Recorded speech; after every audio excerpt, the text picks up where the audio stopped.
ఎంత బిజీ ఉన్నా మనం ధ్యానాన్ని స్కిప్ చేయకూడదు.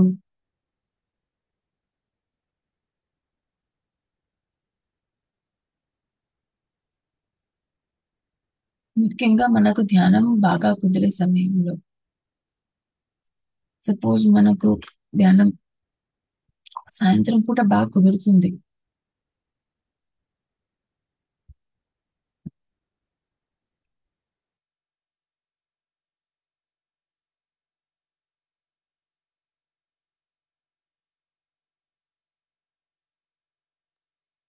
సపోజ్ ధ్యానం మనకు సాయంత్రం పూట బాగా కుదురుతుంది. లేదా పగలు పూట బాగా కుదురుతుంది. మనకెప్పుడు బాగా కుదురుతుందో, ఎప్పుడు ఎక్కువ నిద్ర లేకుండా, మత్తు లేకుండా మనకు బాగా కుదిరే సమయం ఉంటుందో, ఆ సమయాన్ని మనం వదులుకోకూడదు. ఆ సమయంలో ధ్యానం చేయడం మనం మానుకోకూడదు.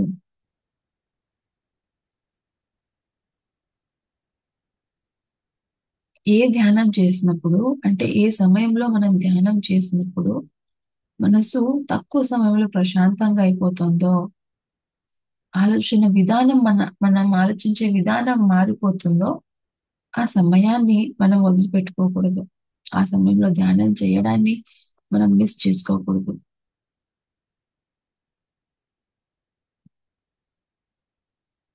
ఎంత బిజీ అయినా ఏదో ఒక సమయంలో మనం ఖచ్చితంగా ధ్యానం చేసే తీరాలి. మరి మనకు బాగా కుదిరే సమయంలో మాత్రం మరి ఖచ్చితంగా చేసే తీరాలి.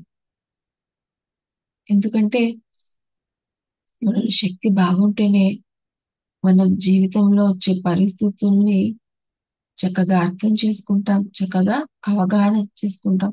దాని పట్ల సరిగ్గా స్పందిస్తాం. మనలో శక్తి లేకపోతే పరిస్థితిని సరిగ్గా అర్థం చేసుకోం, సరిగ్గా స్పందించం. దాన్ని మరింత క్లిష్టతరం చేసేస్తాం.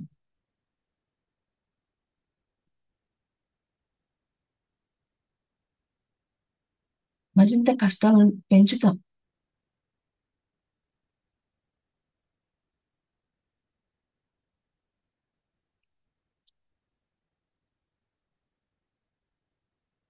సో, మనం ఏ పరిస్థితిలో ఉన్నా ధ్యానాన్ని మిస్ చేసుకోకూడదు. ముఖ్యంగా మనకు బాగా కుదిరే సమయంలో ఖచ్చితంగా చేసే తీరాలి. ధ్యానం విషయంలో నో కాంప్రమైజ్.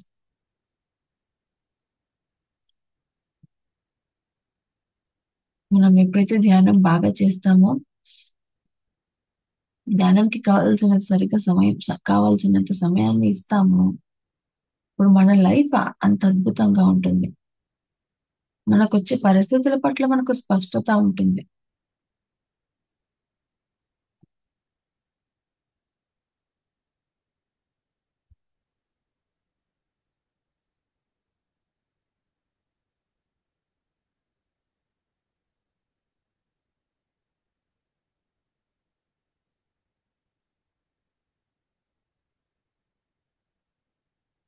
మనకు పరిష్కారం తొందరగా దొరుకుతుంది.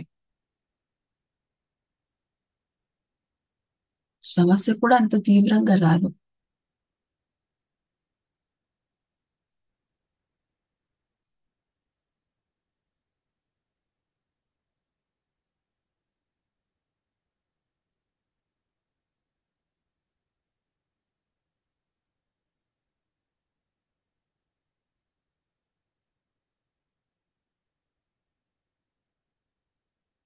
అందుకే మనం రోజు ధ్యానం చేయాలి.